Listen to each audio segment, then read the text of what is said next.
Welcome to Man Does Tech, where I solve the problems you didn't even know you had. You begin by opening the presentation and moving immediately into edit mode. This avoids tool mismatches. Once done, save a duplicate with a clear name so you can revert.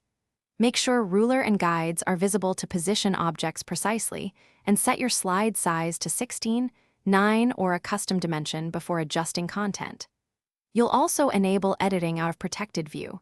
This allows full access to fonts, animations, and embedded media, so you can proceed without version conflicts or missing elements.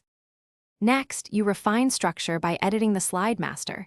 This sets fonts, headers, footers, and theme colors across all slides, so changes are global. Once the master is set, edit individual slides. Group related elements to move them as one, and use align and distribute to achieve precise spacing. Replace placeholders with high-resolution images via Insert Pictures, then right-click to crop and fill for clean framing. Also check animation timing and transitions, so pacing matches your narration or presenter flow. Finally, you validate the presentation by running the slideshow and checking animations, timings, and embedded media playback. Pause and note any sync issues. Once satisfied, export to PDF for distribution or save the final PPTX. Use File Export to choose PDF/XPS or create a package for CD.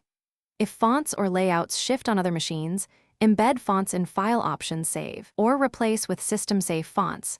This is the key troubleshooting tip to prevent layout breakage when sharing.